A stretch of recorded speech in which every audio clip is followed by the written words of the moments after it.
بەناوی خوای گەورە سڵاتن لەوێ بینەرانی بەڕێز و خۆشەویست لاڵقەیەم جارەی بەرنامەی ئەمڕۆدا باز لە چەند پرسێکی گرنگ تایبەت بە هەڵبژاردنەکانی پەرلەمانی کوردستان و دۆخی عێراق دەکەین بە میوانداری بەڕێز عەبدولستار مەجید ئەندامی ئەنجومەنی سیاسی کۆمەڵی ئیسلامی کوردستان. کاک عەبدولستار بەخێر بێن، سوپاس بۆ ئامادەبوونتان. ئەگەر سەرەتا لە مەسەلەی ئامادەکاری بۆ هەڵبژاردنی پەرلەمانی کوردستانەوە دەست پێ بکەین وەکو کۆمەڵی ئیسلامی کوردستان چ ئامادەکاریەکتان بۆ هەڵبژاردنەکە کردووە؟ بەڵێ، منای خوای بەخشندە میهرەبان، سەلام و ڕێزم بۆ تێکڕای بینەرە خۆشەویستەکان هەیە. سەبارەت بە هەڵبژاردن بە باسی بکەم. ئێمە لەگەڵ هەموو ئەو تێبین و سەرنجانێک کە بۆمان دروست بووە لە هەڵبژاردنەکانی یەک بە دوای یەکدا لە هەرێمی کوردستان لە عێراق و بە تایبەتیش ئەوەی دوایی 12/5/2018 کە قەناعەت و متمانەی لای هاوڵاتیان لای خەڵک زۆر لاواز کردووە بە هەڵبژاردن بە گۆڕانکاری لە ڕێگەی هەڵبژاردن. بەڵام لەگەڵ ئەوەشدا ئێمە پێمان وایە کە تا ئێستا تاکە وەسیلە بۆ گۆڕانکاری و بۆ چاکسازی لە هەرێمی کوردستان و لە عێراقیشدا یا بە شێوەیەکە بێڵێم تاکە وەسیلەیەک بۆ ئەو دەستپێکردنی دەسەڵات و ئاڵوگۆڕکردنی و بەڕێوەبردنی ئەم وڵاتە کە قۆرەخکاری تێدا نەبێ و نەبێتە خودخواهی و ئیستیبداد و دیکتاتۆریەت هەڵبژاردنە. پێ هیچ بەدیلێک نییە بۆ گۆڕانکاری جگە لە هەڵبژاردنە کوردستان. لەخێدیار ئێمە هەمومان لەسەرەوە ڕێکەوتوین، ینی ئەگەر بە ڕێکەوتنامەیەکی نووسراویش نەبێ، بەڵام مەبدەئین هەمومان ڕێکەوتوین کە باشترین وەسیلە بۆ گۆڕانکاری یا بۆ ئەو دەستپێکردنی دەسەڵات تەنها بریتێ لە هەڵبژاردن، میکانیزمی هەڵبژاردن. چۆ خۆی هەڵبژاردنیش لە ذاتی خۆیدا ئامانج نییە و مەرجش نییە تاوان بڵێم تاکە میکانیزمە. ئەمڕۆ ینی گونجاوترین و باشترین میکانیزمە بۆ گۆڕانکاری، بۆ چاکسازی و بۆ ئاڵوگۆڕکردنی دەسەڵات بە شێوەیەکی ئاشتیانە. ئێمە بێزگە لەوە بەدیلێکمان نییە. بەدیل ئەوەیە کە ئەو کاتی دەبێتە چێ دەسەڵاتی زیاتر بێت، چێ هێزی بەدەستەوە بێ و چێ هێزی مادیە، هێزی سەربازی، هێزی ئەمنی بەدەستەوە بێ، ئەو دەسەڵات وەردەگرێت لە هەرێمی کوردستان لە عێراقدا کە ئەمەش بێگومان ینی شەڕی ناخۆ بە دوادادێنێ و کێشە و گرفتی گەورە لە ناو هەرێم لە ناو عێراق دروست دەکات کە زۆر زەحمەتە دوای چارەسەر بکرێ. بەڵام وەکو باسم کرد لەگەڵ هەموو ئەو سەرنجانێکە هەمانە ئەو تەزویر و ئەو فڕ و فێڵێک کە بە تایبەتی لەو هەڵبژاردنەی دواییدا ئەنجام درراوە، ئێمە ئێستاش هەڵبژاردن بە وەسیلەیەکی باش دەزانین. ئەگەر بین سەرامەدەکاری لایەنەکان سەبارەت بۆ هەڵبژاردننی پەرلەمانی کوردستان کەوا بڕیارە سینۆ بەڕێوە بچێت باس لە دواخستنی هەڵبژاردنیش دەکرێت، ینی ئێوە هیچ پامێکتان پێگەشتووە سەبارەت بە مەسەلەی دواخستنی هەڵبژاردن یاخود ئێوە وەکو کۆمەڵی ئیسلامی بە تاوەتی خۆتان ئامادە کردووە کە لە سینودا هەڵبژاردن بکرێت؟ ئێمە وەکو کۆمەڵی ئیسلامی هەر لە سەرتاوە و تا ئێستاش لەگەڵ ئەوە بووین کە هەڵبژاردنەکان هەمووی لە کاتی خۆیدا ئەنجام بدرێت. بۆچی؟ چکۆ مافێکی هاوڵاتیانە، مافی خەڵکی هەرێمی کوردستانە، مافی خۆیەتی کە 4 ساڵ جارێک بچێتە سەر سندوقی دەنگدان و نوێنەرەکانی خۆی هەڵبژێرێ و ئەو حیزب و ئەو لیستانەی کە بەلاوە پەسەندە پشتیوانی پژگیری بکەوە، ئەوانش کە لە ڕابردوودا ئەگە دەنجی پێداون بۆ هەیە بۆچوونی گۆڕابێ ینی وەلایەن بنێ یا مەسەلەن هەڵوێستێشکە بەرامبەر هەبێ. بۆیە ئێمە ینی تا ئێستاش وە بە بڕیاری مەکتەبی سیاسیش ئێمە لەگەڵ ئەوەی کە هەڵبژاردننی هەرێمی کوردستانیش کە بڕیار لە 30 ئەیلولەوە بکرێ، لەگەڵ ئەوەی کە لە کاتی خۆیدا ئەنجام بدرێ و لەگەڵ دواخستنی نین. ئەمە بۆچی؟ یەکەم وەکو باسم کرد ئەوە مافێکی هاوڵاتیانە. من پێم وایە هیچ کەسێک حەقی ئەوەی نییە ئەو مافە لە هاوڵاتیان بستێنێتەوە بە تاخیرکردنی، بە تەعجیلکردنی، بە گۆڕینی کاتەکەی. دووەم پێم وایە ئەگەر ئەمە تەزیر دەکرێت دەبێت مبەررێکی یاسایی و بەڵگەیەکی معقول منطقی هەبێت لەسەر دواخستنی. بۆی چەوە پاساوێک نییە بۆ دواخستنی هەڵبژاردنەکە، پاساوێکی شەرعی پاساوێکی قانونی نابینەوە کە دوا بخرێ. باسی حکوومەتی عراقی دەکرێت کە دەڵێن بۆ ئەوەیە کە کورد بتوانێت بە یەک ریزی بە یەک هەڵوێستی بچێ گفتوگۆ لەگەڵ پێکاتە و لایەنەکانی عراقی بکە بۆ پێکەنانی کابینەی داهاتووی عراق. بەڵام ئەوەش هیچ بەڕاستی زەمانەتێکی نییە کەی تەواو دەبێ ئەوە چەند مانگێکە تا ئێستا ئەنجامی هەڵبژاردنەکان پەسەند نەکراوە تا ئێستا. ئەمە یەک. دووەمە پێمان وایە دەسەڵاتدارنی هەرێمی کوردستان لە دواخستنیدا مەرامێکی تایبەتی خۆیان هەیە هەمیشە. بۆیە ئێمە گومانمان هەیە کە تاخیر بکرێ فڕوفری کەی لێ پەیدا بێ و وەسائلی نوێ بدۆزنەوە بۆ تەزویرکردن و دیسانەکە دزنی دەنجی خەڵک. لە هەمان کاتدا باش ئێمە دەپرسینیانی تەمان دیارە داوا کراوە کە ئەگەر سەرۆکی حکوومەت کە دەسەڵاتی ئەوی پێدراوە کە کاتی هەڵبژاردن دیاری بکە کە پێشتر دەسەڵاتەکان یەکێک لە دەسەڵاتەکانی سەرۆکی هەرێم بۆ ئێستا بۆ ئەو گەڕاوەتەوە داوای کردو کە لایەنەکان ئەگەر هەمیان ڕێککەون و ئیمزاشی بکەن کە داوای دواخستنی هەڵبژاردن بکەن ئەوە دەیکا. یعنی ئەمە زانێرێکی تازەیە، یعنی سەرۆکی حکوومەت پامی ئاراستەی لایەنە سیاسیەکان کردو بە فەرمی پێم نا بەس ئەوانەی کە لەگەڵیان دانیشتون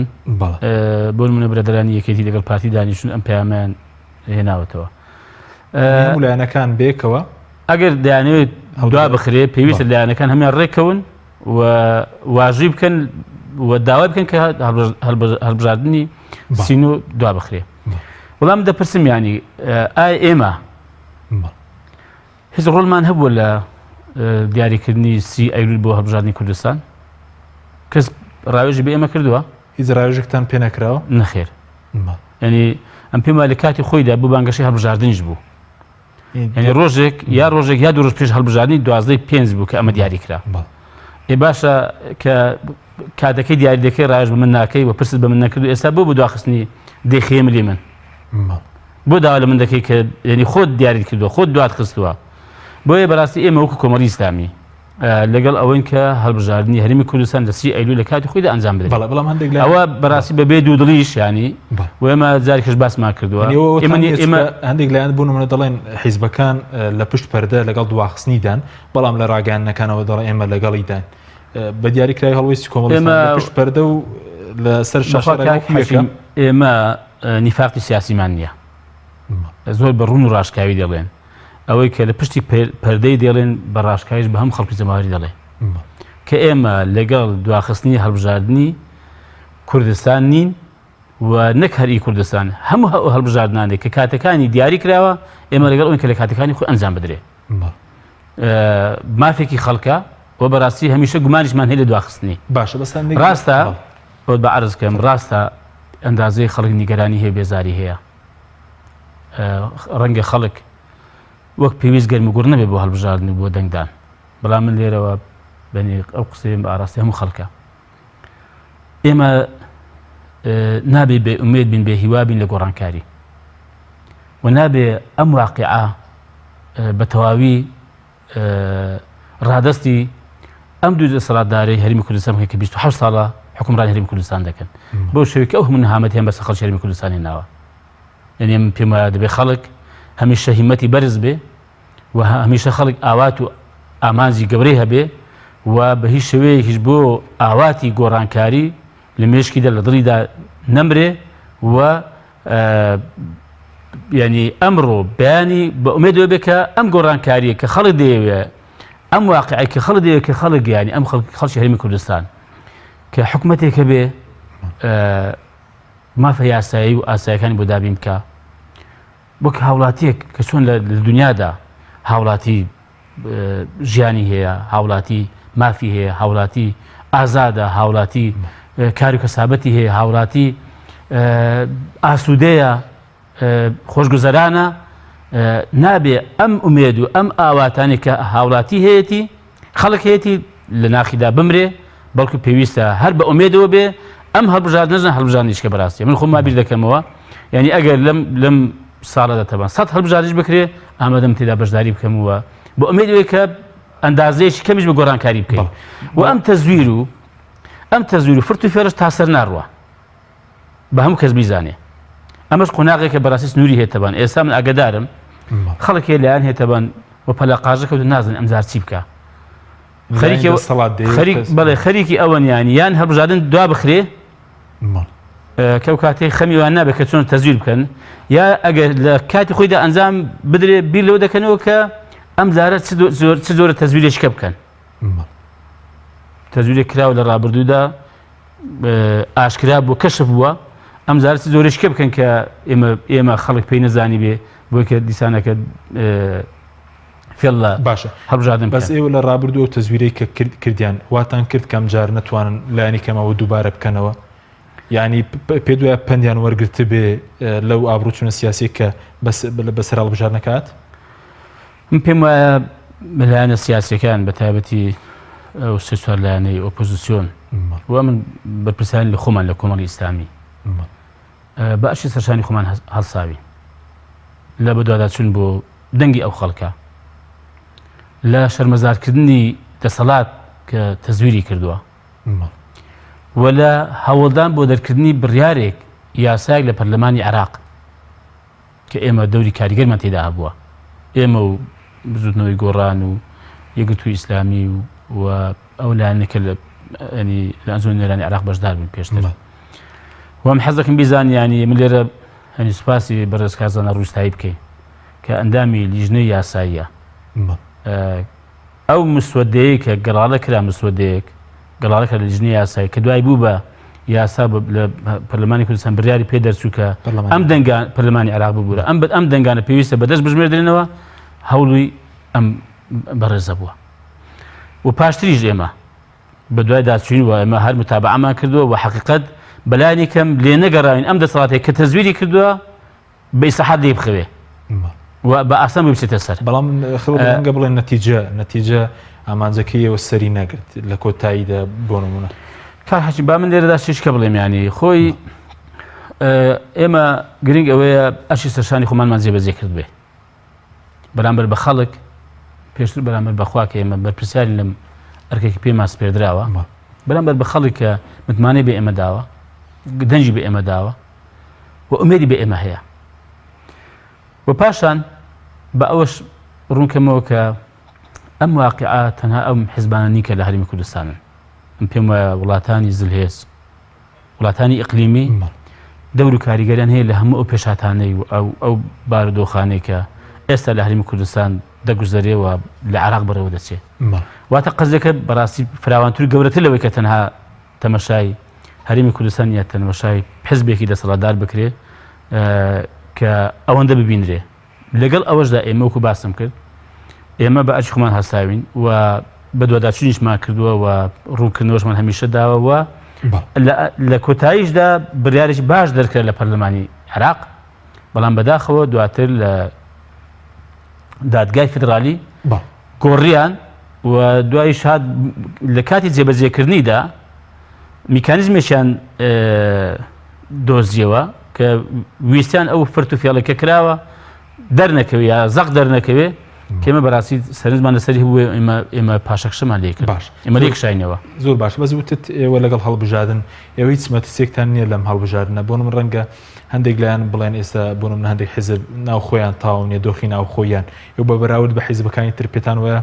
تۆکمەتترن و ئامادەترن بۆ هەڵبژاردنەکان ئێمە سوپاس بۆ ئێمە ئەو کێشانەمان نییە لەخوا بەزیاد بێت وەکو کۆمەڵی ئیسلامی تەنها یەک کێشەمان هەیە ئەویش ئەوەیە دەبێ هەوڵدن ئومێد زیاتر بە خەڵک ببەخشینەوە و چی دەکەن هیممەت بە خەڵک بدەینەوە ئەم ئومێدە دروست بکرێت ئێمە دیارە بەهۆی ئەوەی کە لە ڕابردوو لە فڕوفێڵ و لە تەزویر ئەنجام درراوە ئێمە زۆر داکۆچیمان کردووە با پێمە بای ئەوەندە کە تەزویریان کردووە و دزیان لە دەنگی خەڵک کردووە شەرمەزار کراوە بەڵێت لە چڕێکەوە شەرمەزار کراوە وڵی لە ناوخۆ شەرمەزار بوون لە لای هاوڵاتی شەرمەزار بوون لە ڕاگەیاندەکان تەوان لە لای قونسوولەکان لە لای ڕێکخراوەکان نێودەوڵەتی لە عێراق و کاکە بەدەی باشە پەرلەمانی عێراق بۆچی بڕیاری دەکات دەنگەکان هەمووی بەدەست بژمێردرێتەوە بۆچی بڕیاریدا خۆ مەگەر هەرێمی کوردستانیشی لەگەڵ نەبوو بۆچی لەوە زیاتر چی ئێمە بۆ ئەوەشیان بەڕاستی ئێمە دیارە بڕیادراوە کە ئەوەی کە پێشتر ینی تەزویری تێدا کراوە بەتابەتی سندوقی ئەوەی کە فۆرمەکانی تێ هاویشتراوە ئەوە لەمە دواتەبان ینی وەکو جاران دەنگ دەدرێ و بەدەستیش ئەژمار دەکرێت لە شێوازی کلاسیک بەڵێ ئەوە ئەو شێوازە کلاسیکیە ینی بەداخۆ ینی شێوازی مۆدێرن و هەموو زۆر لە زانیان کە باز دەکەن شارەزایان دەڵێن ئەو تەزویر و فڕوفێڵەی کە بە دەستگاکانی ئەلکترۆنی پێشکەوتوو دەکرێت بە میکانیزم بە شێوازە کلاسیکی ناکرێتەوە ئێستا زۆر لە وڵاتانی پێشکەوتی ئەوروپا ئێستاش هەر دەنگدانەکەی دەنگدانشی ئاسایی بەدەستەوە دوایش بەدەست دەژمێردرێتەوە بەرحاڵ بەڵام بۆ ئیسپاتکردنی ئەوە کە ئەو کەسە ناسنامەکەی تەبان و پەنجەمۆرەکەی لەگەڵ ئەوە کە ناوی لە تۆمارەکە هەیە ئەوانە تەقیق بکرێەوە ئەوانە لەسەری تون بن ئەوە شتێکی باشە بەڵام ئەوەی تر بەڕاستی بڕادراوە کە وەک جاران دەنگ دەدرێت بە ئاسایی وە بەدەستی دەژمێردرێتەوە باشە بەس سەبارەت بە وادەی هەڵبژارن تا چەندێکەوە وەکو کۆمەڵی ئیسلامی لەگەڵەوە دەنگ کە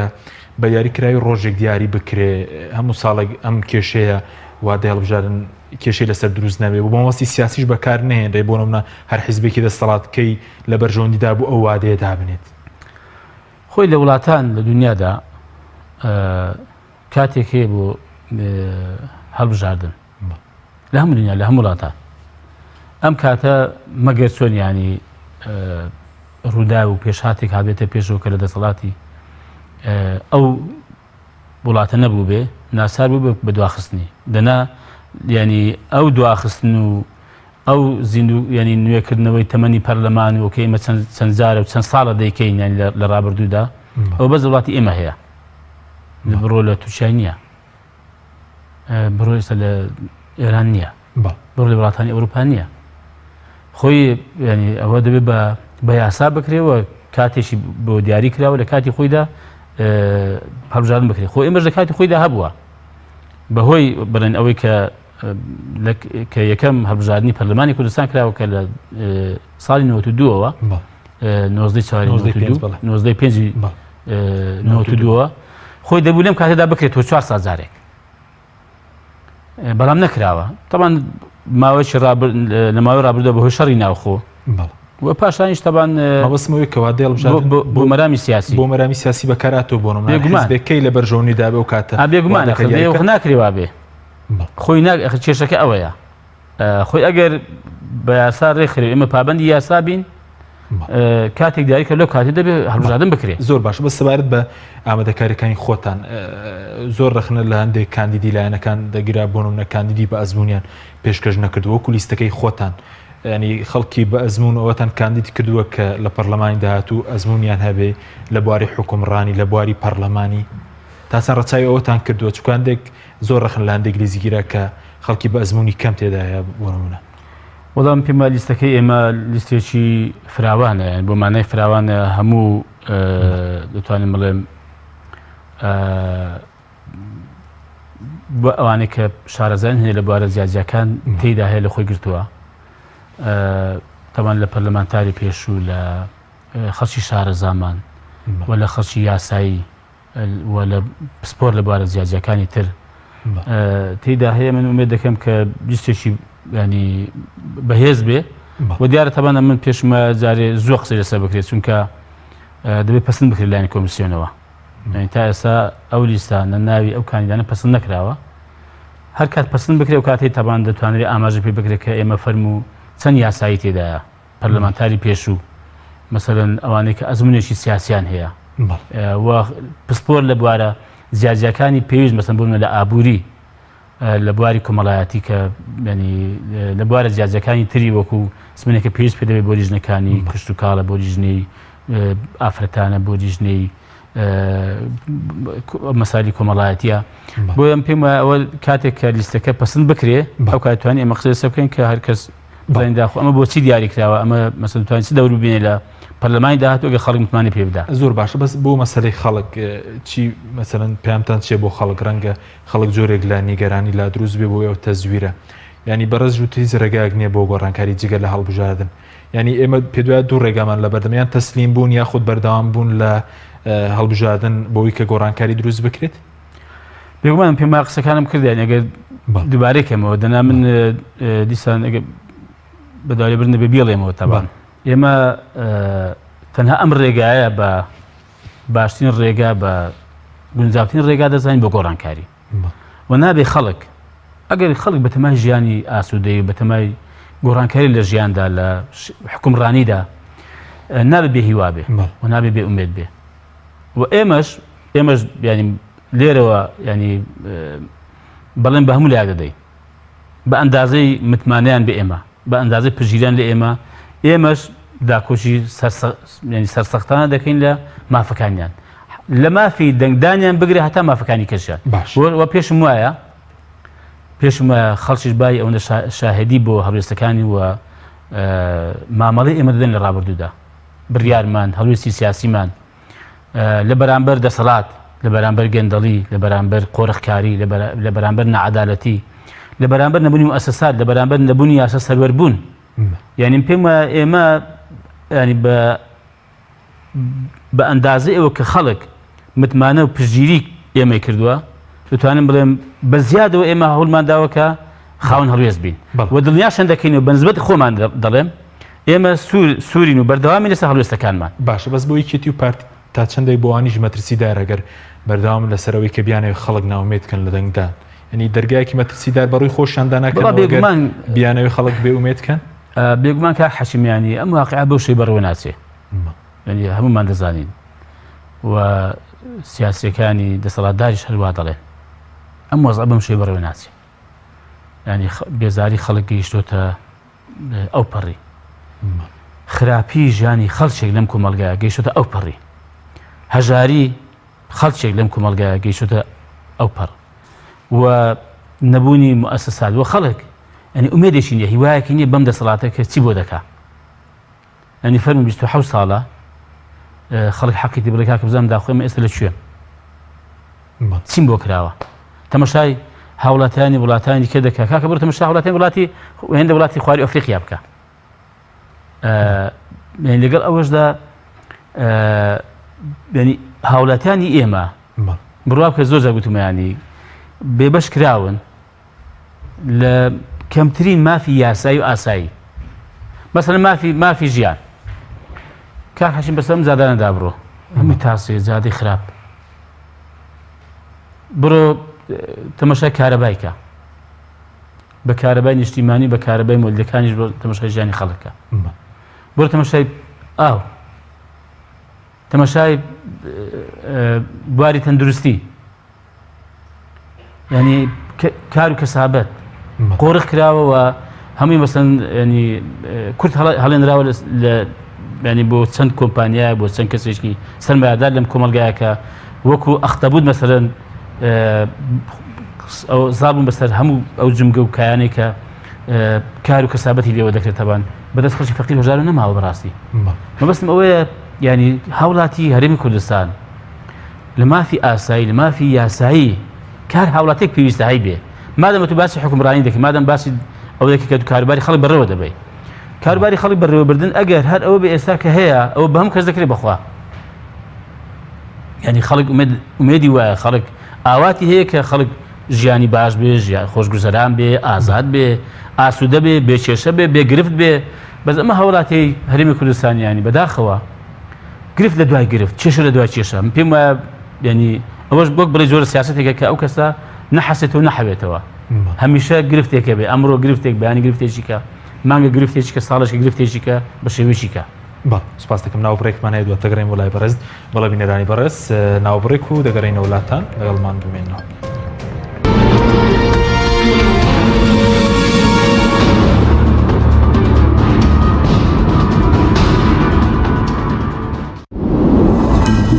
تۆپ ئارت تاکە بریکاری تۆڕی میدیایی کۆمەڵ بۆ دروستکردن و بڵاوکردنەوەی ڕیکلام. تۆپ ئارت. دنیا دیکۆر بۆ کەوانتەر و تەختەی ئەرزی. لە دنیا دیکۆر ئامادەین بۆ دروستکردنی کەوانتەر و دانانی تەختەی ئەرزی بە باشترین کوالیتی و نرخی گونجاو. دروستکردنی کەوانتەر بە خواستی خۆتان بە کەرەستەی MDF و HDF و HPL و R-Click و داری سروشتی و باڵۆن پرێس. هەروەها دروستکردنی کەوانتەری تاقیگە و WC و کابینات با کەرەستەی کۆمپاکت لامینات کە دژە بەکتریا و دژە ئاو و دژە ئەسیدە. بۆ دڵنیابوون لە کوالیتی و نرخی گونجاو تەنها دنیا دیکۆر هەڵبژێرە. دنیا دیکۆر.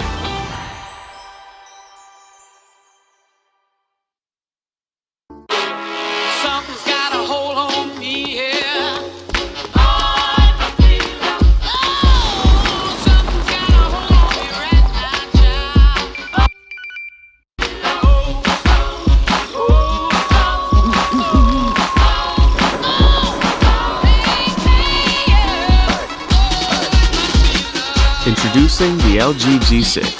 the big screen that actually fits in your head.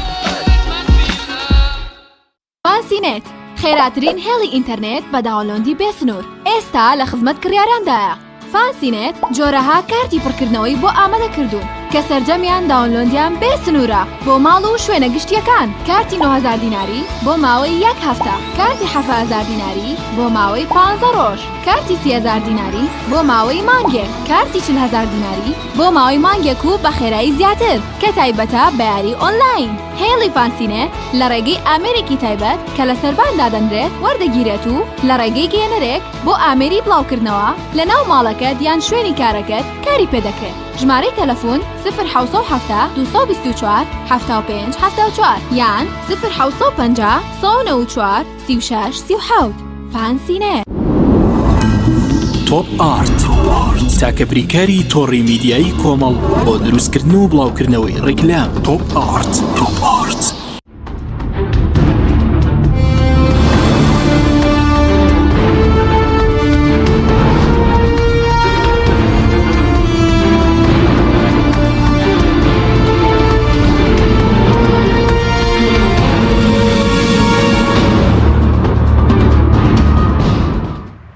جارێکی تر سڵاوتان لەبێت بەڕێزان. کاک عەبدولسەرگە قسە لە سەرەوە بکەین لەگەڵ نزیک بوونەوە لە هەڵبژاردننی پەرلەمانی کوردستان. ئێمە کۆمەڵێک پروپاگەندە یاخود کۆمەڵێک فشار دەبین بۆ سەر کۆمەڵی ئیسلامی. هۆکاری چییە مەسەلەن زۆر جار لەگەڵ نزیک بوونەوە لە هەڵبژاردنەکان ئەم فشارانە بۆ سەر کۆمەڵی ئیسلامی دەستی پێ دەکات؟ ئەمە پێم وایە بەشێکی ئەو فشارانە فشاری سیاسین و بەشێکی تۆڵەکردنەوەیە لەو هەڵوێستانێکە کۆمەڵی ئیسلامی ڕابردوو هەی بووە. بەڵام ئێمە هەموو لا دڵنیا دەکەینەوە کە زۆر بێباکین لەو فشار و لەو تۆمەتانەی کە ئاراستەی کۆمەڵی ئیسلامیە سەرکردایەتیە کادیران و ئەندامانی کۆمەڵی ئیسلامی دەکرێت. ئەگەر ئەو فشارانە یا ئەو تۆمەتانێک کە ئاراستەی ئێمە دەکرێت بۆ ئەو بکە ئێمە لە هەڵوێستەکانی خۆمان پاشەکشە بکەین ئێمە بەردەوام دەبین. ئەگەر بۆ ئەوە بێ کە خەڵکی کۆمەڵی ئیسلامی یا لایەنگرانی کۆمەڵی ئیسلامی بترسێنرێن ئەوە دڵنیان دەکەنەوە کە ینی لایەنگر و ئەندامانی کۆمەڵی ئیسلامی پێی قایمتر و دامەزراوتر دەبن. لە ڕابردووشدا بووە ینی ئەم فشارانە بووە کۆمەڵی ئیسلامی ینی زۆر بە بێباکانە سوپاس بخوا سەر بەرزانە لێی دەرچووە پەیوەندی بە وە فشاری تونتریش بۆ لەوەی ئێستا کە هەیە بەڕاستی. و ئەگەر بۆ ئەوە بێکە وەک چەشێک بەکار بهێنرێ بۆ کەمکردنەوەی دەنگدەرانی یا سارکردنەوەی دەنگدەرانی کۆمەڵی ئیسلامی من پێم وایە دیسانەکە بەهڵەدا چوون. چونکە ئێمە دەنگدەری خاوەن مەبدەمان هەیە و پشتیوان و پشتگیریەکی سەرسەختی کۆمەڵی ئیسلامی لەگەڵ هەموو ئەو تەزویرانێکە لەم هەڵبژاردننی 12/5 کراوە کۆمەڵی ئیسلامی هێشتا ینی ڕێژێکی بەرچاو لە هاوڵاتیان دەژیان پێداوە. بۆ ئێمە هەموو لە دڵنیا دەکەینەوە کە ئێمە بەردەوام دەبین و سوور دەبین لەسەر هەڵوێستەکەمە سوور دەبین لەسەر بەرنامە پرۆژێکی هەمانە بۆچی این پرۆژە بەرنامە ئێمە بۆ چییە؟ مەگەر بۆ خۆشبەختی و بەختەوەری ئەم خەڵکەیە. ئێمە کاتێک کە بەگشت گەندەڵی دادەچینەوە کۆمەڵی ئیسلامی بۆ خۆی نییە لە پێناوێکە ئەو گەندەڵی و ئەو دزێ کە دەکرێت سامانی خەڵک بە زوڵمی دەزانێ و ئامانجیەوە کە بگەرێتەوە بۆ خەڵک لە دەستەشی ئەمین دابێ کاتێک ئێمە دژ بە ستەم و بێدادی دەوەستینەوە کەمە دەزانین بەڕاستی ستەم و بێدادی لە هاوڵاتی و لە خەڵکی هەرێمی کوردستان دەکرێت کاتێک ئێمە دژی قۆرەخکارین یعنی هەرچی ئەو ئامانجانێک ئێمە هەمانە بە ئامانجمان گرتووە کە کاری بۆ دەکەین ئێمە بەڵێ کۆمەڵی ئیسلامیش لە کۆتاییدا قازان زیێ دەکات چکە کۆمەڵی ئیسلامیش لە کۆمەڵێک خەڵک و هاوڵاتی پێکاتوە بەڵام بەگشتی بەڕاستی دەمانێت ئەم هەرێمی کوردستانە بکەوێتە سەرسکەیەکی ڕاست دروستی خۆی و حکومەتێکی دادگەر حکومەتێک کە یاسا تێدا سەروەر بێ وڵاتی یاسا تێدا سەروەر بێ و یاسا بە بێ جیاوازی بەسەر هەموو کەسدا جێبەجێ بکرێ نەک خەڵکێک دەسەڵاتدار وەک بەرزەکی بانە بۆ دەچێت هەرچی بیکە یاسا نێگرێتەوە بەڵام بەزیادیشەوە بەسەر فەقیر و هەژار دەجێبەجێ بکرێ بۆیە ئێمە بەردەوام دەبین لەسەر هەڵوێستەکانی خۆمان سوور دەبین لەسەر ئەو قەناعەت و ئەو مەبدەئانەی کە ئێمە گرتومانەتە بەر کە لە کۆتاییدا خۆی دەبینێتەوە لە خزمەتکردن و دەسۆزی و خەمخۆری بۆ خەڵکی هەرێمی کوردستان باشە بەس ڕەنگە خەڵکێک بڵێ ئێوە تۆمەتی تیرۆر بۆ ئەندامانتان دروست دەکرێەوە لە بەرامبەرەوە چی دەکەن چرەکارێک دەگنەبەر بۆ پاراستنی ئەندامانتە بە تایبەتی لە ماوەدا دۆسی مامۆستا سەلیم شوشکەیی هەبوو یعنی چیتان کردووە ڕاتان چیە لەسەر پرسە هەموو کەس دەزانێت ئەم تۆمەتانە تۆمەتی پووسن بێمانان کۆمەڵی ئیسلامی هێزێکی سیاسیە هێزێکی جەماوەریە هەڵقوڵاوی ناخی هەرێمی کوردستانە هەڵقوڵاوی هاوڵەتیان هەرێمی کوردستانە و ئێمە کاتی جارێکەش باسمان کردووە کە ئێمە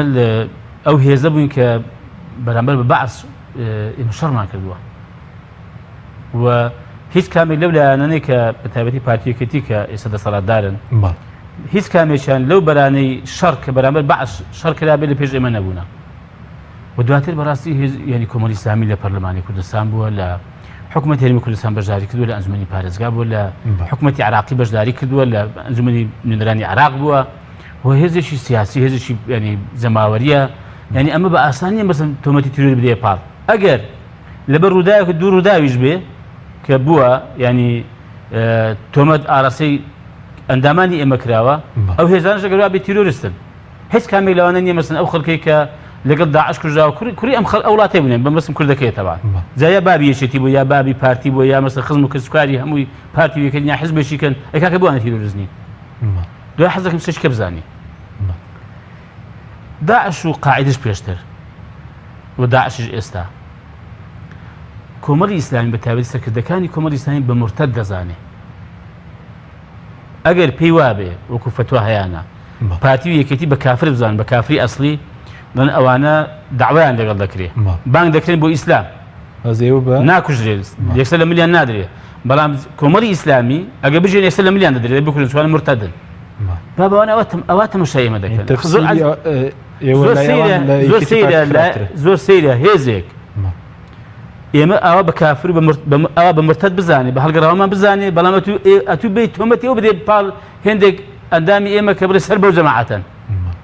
ینی بەڕاستی تۆمەتێکی زۆر بێمانەیە زۆر پوچە هیچ ڕێگوڕشێنی زۆر بێنەما بێ ئەسڵە بۆ ئێمە پێمان وایە خەڵک و زەماوەریش لەم حەقیقەتانە تێگەیشتووە و بەم پروپاگەندان و بۆ تۆمەتانە بڕوا ناکە و ئێمە هەموو ڕێگایشی دەگرینە بەر بەڕاستی بۆ ئەوەی کە دەری خەیکە کادرانی ئێمە ئەندامانی ئێمە دوور لەو قەزیانە و ئێمە بەنیها لە ڕابردووە بەڕاستی ئەدەبیاتی ئێمە و سیاسەتی ئێمە ئاراستەکانی ئێمە ئاراستەکردنی کادر و ئەندامانی ئێمە بەو ئاراستی بۆ کە ئێمە دوورن لەو قەزانە بەڕاستی و بە قەناعەتەوە ئێمە قەناعەتمان پێی نییە و بڕوامان پێی نییە و پێمان وایە ئەم فکری تونوتیژیە هیچ خزمەت بە ئیسلام ناکە هیچ خزمەت بە موسڵمانانیش ناکە ینی قەناعەتێکە لە ناخماندا هەیە بەڕاستی بۆچوونێکە لە ناخی مەدا قوڵ بۆتەوە شتێکی ئەوە سادە و ساکانی ئێمە تەماشاکەین بە قەناعەت و ئێمە ئەو بۆچوونەمان ڕەفسە نەک لەبەر هیچ شتێکێک ئەمڕۆ بڵێن وڵا کاکە دەسەڵاتیان نییە وڵا ڕەنگە خەڵک و زماوەریان زۆر لەگەڵ نەبێ هەر بە قەناعەت ئێمە ئەم فکرەی تونوتیژی و بەکارهێنانی هێز بۆ کە بەرامبەرەکەت مل پێکەس بکەی و و فشاری بخێ سەرتەبەنجە ئەمە ئەگەر قاعیدە بیکە ئەگەر داعش بیکاتەبەن و ئەگەر هێزێکی ناوخۆیش بیکە کە هەر تیرۆرە ها تیرۆر ئەوەیە کە بەڕاستی بێ بۆ چوونی خۆت قەناعەتی خۆت و ئاماج و بەرنامەی خۆت بە زۆر بە سەخڵدا فەرزکەی هەر کەسی بیکە بڕۆمان بینە بۆیە ئەمەوە زاری کەس ڕوومان کردێتەوە کە ئەمە حقەتەن بە تۆمە دەزانین و ڕەتیشی دەکەین و چاوا شەکاریشە بەڵام سپاس بۆ خۆم پێمە بای ئەوەندە و زیاتریش خەڵک و زماوەر لەم قەزای حاڵی بکە کۆمەڵی ئیسلامی زۆر دوورە لەم قەزانە بۆیە زۆریش بێ باکەین و زۆریش بێ منەتین بەڕاستی یعنی بۆی کە مەسەن کادیرێکمان ئەندامێکمان دەگیرێ یعنی کۆمەڵی ئیسلامی پێ دوای پاشە شە بکە لە هەڵویست لە قەناعەتی خۆی ئێمە ئەگەر شتێک هەڵە بوو بێ پاشەکشری دەکەین هەر هەڵوێستێکی ئێمە هەر بڕیارێکی ئێمە کێمە بمان دەرکەوێت کە نەمان پێکاوە زۆر بە ئاسانی ئێمە بەڕاستی تەحەزوبمان نییە تەعەسوبمان نییە زۆر بە ئاسانی دەتوانین ئێمە پاشەکشەی لێ بکەین لێ پەشیمان بینەوە بەڵام ئەو هەڵوێستە و ئەو بڕیارەی ئەو هەنگاوانی کەم بە دروستمان زانیوە و بە حەقمان زانیوە بە فشارێک و بە گرتنی کەسێک و بە تۆمەتێک مە پاشەکشی لێ ناکەین زۆر باش ئەگەر بینی سەر پەیوەندیتان لەگەڵ لایەنە سیاسیەکان لەسەر چ ئەساسێک کە پەیوەندیتان لەگەڵ لایەنە سیاسیەکانی هەرێمی کوردستان ئێمە هەمیشە بڕۆمان بە پەیوەندی باشەیە لەگەڵ لایەنە سیاسیەکانی هەرێمی کوردستان و عێراقیش وڵاتانی دەوروبەریشمان وڵاتانی دنیاش مە پێمان وایە ئێمە لەم وڵاتە کە بەیەکەوە تێدا دەژین پێویستمان بە تەفاهم هەیە پێویستمان بە لێکتێگەیشتن هەیە پێویستمان بە پەیوەندی سیاسی هەیە و پێویستمان بە ڕێکەوتنیش هەیە لەگەڵ ئەم هەم فشارانە ئێستا کە لەسەر کۆمەڵی ئیسلامیشە جارجاریان لە لەسەر کۆمەڵی ئیسلامی تۆمەتی ئاراستە دەکرێت چاواشەکاری بەرامبەر دەکرێت ئێمە لەگەڵ ئەوژە هەر بڕۆمان بە لێکتێگەیشتن هەیە بڕۆمان بە پەیوەندی سیاسی هەیە بڕۆمان بە ڕێکەوتن هەیە بۆ چۆنێتی بەڕێوەبردنی ئەم وڵاتە بەڵام لەسەر ئەساسی دادگەری لەسەر ئەساسی خزمەتکردنی خەڵک لەسەر ئەساسی چەقی بە ئامانزگرتن و خزمەتکردن و دڵسۆزی بۆ نوادن هاوڵاتی فەقیر و هەژار بێ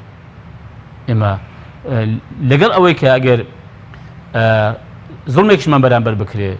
و هەڵوێستێکی ناشایستەشمان بەرامبەر ئەنجام بدرێ ئێمە لەو مەبدەئی خۆمان کە باسم کرد ئێستا کەەوە مەبدەیەکە بیانی پەیوەندی باشبوون و ڕێککەوتن و تەفاهمکردن قەناعەتمان پێیەتی مەبدەیەکە لەلامان لەگەڵ ئەم شتانەش ئێمە دیسانەکە هەر پاشەکشەری ناکەین باش بەس وەکاری چێڕەنگی خەڵک زیاتر ئێوە لە هەموو لایەنە سیاسیەکان زیاتر پەیوەندیتان لەگەڵ پارتی زیاتر ئاڵۆزترە ینی زۆر جار باز لەوە دەکرێت سەر چ ئەساسێک ئاڵۆزی پەیوەندیەکانتان هەیە ئێمە هیچ شتێکی تایبەتیمان بەخۆمان شتێک نابەرەمبەر پارتی کردمان ینی شتێک بە تایبەت ئێمە وەکو هەڵوێستێک بەرامبەر پارتی مەلی کوردستان کە حزبێک لەم هەرێمی کوردستانە نیمانە ئێمە کار حەشیم هەڵوێستمان بەرامبەر هێندێک بابەتە بۆ لە هەرێمی کوردستان ئەم بابەتانە پەیوەندی بە ژیانی خەڵکەوە بووە ئەم بابەتانە پەیوەندی بە هەموو هەرێمی کوردستانەوە بووە قەناعەتی خۆمان بۆ کێمە پێویست هەڵوێستمان وا بوو بێ هەر لە ئەو کاتێک کە باسی یاسە سەرۆکایەتی هەرێم و تاوتێکردنی لە پەرلەمان و ئەوانە ئێمە قەناعەتی خۆمان بووە ئاساییە کاک حەشیم ئەمن لەگەڵ ئەم یاسایانە بووم یا لەگەڵ یاسایەکی تر بم دەبێت بە ئاسایی وەربگری کا حەشیم ئەوەش کە لەگەڵ یەتی هەر دەبێت بە ئاسایی وەریگرم زۆر ئاساییە ئێلم پێم وایە سیراع ململانیەکان لە هەرێمی کوردستان جاری وایە وا قوڵ دەبێتەوە دەماگیری حزبی وا ڕژی داکوتاوە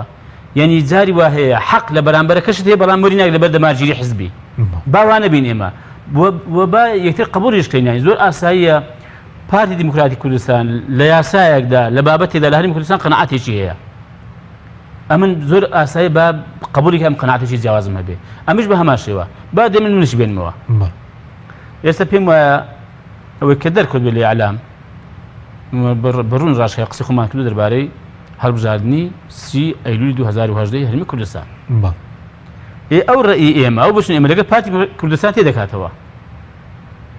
پارتیش هەمان ڕێی هەیە کە جێم لێ بووە دەڵێن کاکە ئێمە سووری نەسەوەی کە هەڵبژاردن لە کاتی خۆیدا ئەنجام بدرێ ئەمەش ڕێیمان وایە هەڵبژاردن لە کاتی خۆی ئەنجام بدرێ یانی چی ئەوە ئێمە هیچ ئیتفاقێکمان لەگەڵ پارتی هەیە لەو ڕۆوە ئەی باش ئەگەر وا بێ ئێمە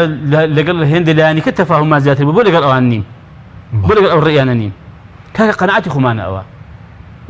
جاری کەش ئەمە ئەومان ڕوون کردوێتەوە ئێمە کاتێک لە هەڵوێستێکماندا لە بریارێکماندا دژی هەڵوێستی کەسێکی کێ یا پێچەوانی هەڵوێستی کەسێکی کەیە لایەنێکی ترە بریاری لایەنێکی ترە ئێمە ئەوە لەبەر ئەومانەیە کە ئێمە دژایەتی و لایەن دەکەین ئەوە لەبەرەوەی کە قەنەعەت و ینی مەبدەئی خۆمان وایە ئەمە باشە بەرژەوەندی خەڵکەوە قوڵاو پێ و ئەگەر هەڵوێستێکی ئێمە دیسانەکە لەگەڵ لایەنێکی کە تێکی کردەوە ئەومانەوەی بەڕاستی ئێمە پشتگیری ئەم لایەنە دەکەین و بۆ دژایەتیکردنی لایەنێکی تر و یا ئێمە لەگەڵ ئەم لایەنە مەسەڵەن ئێمە بەجێ ئەوان دەکەین پاشکۆی ئەوانین نە دیسانەکە ئەوە قەنەعەتێکی خۆمانەوە بۆ بەرژەوەندی گشتی جوانمان کردووە بۆیە ئەم قەزانە دەبێت ئەم حیزبانە سەرکردەی ئەم حیزبانە باش بەس ئەم قەزانە وەربگرن زۆر ئاسایی بێ زۆر تەبیعی بێ بۆ کۆمەڵی ئیسلامیش بۆ غەیری کۆمەڵی ئیسلامیش جا ئێمە کە باسی پارتی دەکەی ئێمە هیچ شتێکی شەخسیمە و تایبەتیمان لەگەڵ پارتی نەبووە ئێمە هەندێک بابەت لە هەرێمی کوردستان هاتووەتە پێشەوە بۆچوونمان جیاواز بووە بۆچوونمان جیاواز بووە مافی خۆشمانە بۆچوونی جیاوازی خۆمان ئێمە بخەینە ڕوو زۆر باشە کاتم کەمەوە سەبارەت بە مەسلەی ئەنجامی هەڵبژاردنەکان و بەشداریکردن لە عێراق هیچ بڕیارێک هەیە یاخود چاوەڕی ڕاگانی ئەنجامەکان دەکەن ئێمە تا ئێستا ئەو چوار لایەنەی کە نوێنەرمان بڵێن نوێنەری هەڵبژێردرامان هەیە بۆ پەرلەمانی عێراق چاوەڕێی پەسەندکردنی ینی ئەنجامی کۆتایی هەڵبژاردننی 12/5 تا ئێستا ئەنجامەکە پەسەند نەکراوە دوای ئەوەش کە بەدەستی ژمێردراوەتەوە وەک ئاگدارم یانی لەم ڕۆژانە لەوانەیە پەسەند بکرێ بەس ئایا هیچ گۆڕانکارێک دروست دەکات دروست ناکە زانێریتان هەیە بڕوا ناکەم بنسبەت هەرێمی کوردستان گۆڕانکاری دروست بکە باش بەس بۆیە ئێمە تا ئەمە ڕوون نەبێتەوە ئێمە ناوتە هیچ بڕیارێک بدەین بێکەوە بڕیاردن بەڵێ مەبدەین ئێمە لە کۆبوونەیەکدا کە ئەم چوار لایەنە کردومان یا 6 لایەن ئەم کاتەی ئێمە بڕیارمانداوە کە بەیەکەوە بڕیار دەدەین بەیەکەوە بڕیار دەدەین واتە ئێمە بەیەکەوە کۆ دەبین و تاوتی دەکەین بەڵام لەگەڵ ئەوەشدا خۆ کەس ئیزبار ناکە لەوانەیە لایەنێک پێی باش بێت لە پێکهاتەی حکوومەتی ئایندی عێراق بەشدار بێت لایەنێکی پێی باش نەبێت کە بەشداری بکە بایکۆت بکە ئەوە ئەوشتان بە ئاسایی بزانین زۆر باشە بەس سەبارەت بەوەی کە ئێستا پارتی ویکێتی دوای و تەزویر داوای یەک ڕزیل لە ئێوە دەکەن بێکۆ بڕۆن بۆ بەغدا ڕاتان چیە لەو بارەیە وڵای کا حەجم پێم وایە پارتی ویکێتی زارە دەبێت باش ئەمان بۆ ڕوونکردنەوە ئەم هەڵبژاردنی کوردستان ینی چی بوو کە کرا ئەم هەم تەزویر و ئەم ینی شتە سەیر و عازباتەیە کە ڕوویدا چی بوو ینی ئێستاش ئێمە بۆمان ڕوون نەبووە دەنگی حەقیقی ئێمە ئەوان خەڵکی کە ینی چۆن بووە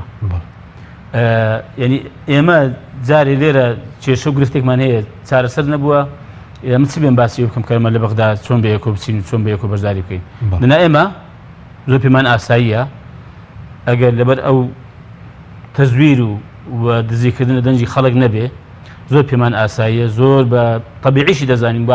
بە ئەرکیشی دەزانین کە ئێمە بین لایەنەکانی کە دەنجی هێناوە بۆ پەرلەمانی عێراق بەیەکۆ کۆبینەوە کورد و بە یەک پرۆژە بەشداری بکەین بەڵام بنچینە و ئەساسەکەی پرۆژە بێ نەک ینی لایەنێک دوو لایەن بۆ خۆیان خەریک بن تەبان لەگەڵ پێکاتەکانی عێراق ڕێکەون بۆ پچڕینەوەی پۆستی زیاتر و ئیمتیازاتی زیاتر و خەڵچکە نەخوێنە ئێمە بڕۆمان بەوە نییە ئەوەی ڕیزێوان ئێستا داوای دەکەن بۆ چیانی بۆ چیانە بۆ بەرژەوەندی خەڵکی وسانیا خۆ بۆ پۆستی زیاترە بە بۆ چوونیەوە وڵای بێگومان کاک حەشیم من نایشارمەوە تا ئێستا زیاتر ینی حیزبەکان لە چوارچێوەی بەرژەوەندی حیزبی خۆیان نایانتوانی بە دەربچن ئەگەر ینی تێڕوانینیان بۆ بەرژەوەندی زۆر فراوان بوو بێ لە چوارچێوەی حیزبەکەی دەرنەچووە دەنا چوارچێوەی بنەماڵەیەک شەخصێک لە بەرچاو گیراوەکە چۆن ئەم شەخصە خزمەتی بکرێ ئەم شەخصە بە پێگەی خۆی بگا بیگەین بەم پێگەیە بیگەین بەم پۆستە تەبان تماشا نەکرێەوە کە میلەت کە خەڵک مەسەن چی لە قازانجە بۆیە ئەگەر کورد بێوێ لەگەڵ عێراق ینی موفق بێ سەرکەوتوو بێ و مافەکانی دەستگیر بێ مافە یاسایی و دەستورەکانی خۆی دەستگیر بێ بەڵێ پێم وایە دەبێ یەک پرۆژەی هەبێ یەک پاکێجی هەبێ و لەسەر ئەساسی لەگەڵ حکوومەتی عێراقی گفتوگۆ بکە ئەوەش بەڕاستی دوایەوە کە ئەم وەزعانەی ئێرانە ڕوون دەبێتەوە کە ناکرێ بەڕاستی من ینی ئەو ستەم و غەدرێکە لە خەڵک کرا ئەوە تێپەڕێ. بەڵێ دواوتە دەگەر شتێکت ماوێ بە کورتی کاتمان نەماوە. سپاس دەکەم وەفەق بیا. زۆر سپاس بۆ بەڕێز عەبدولستار مەجید ئەندامی ئەنجومەن سیاسی کۆمەڵ ئیسلامی. سپاس بۆ بینەرانی بەڕێز، سپاس بۆ هاوکاران تا بەرنامەی تەقاتەنە.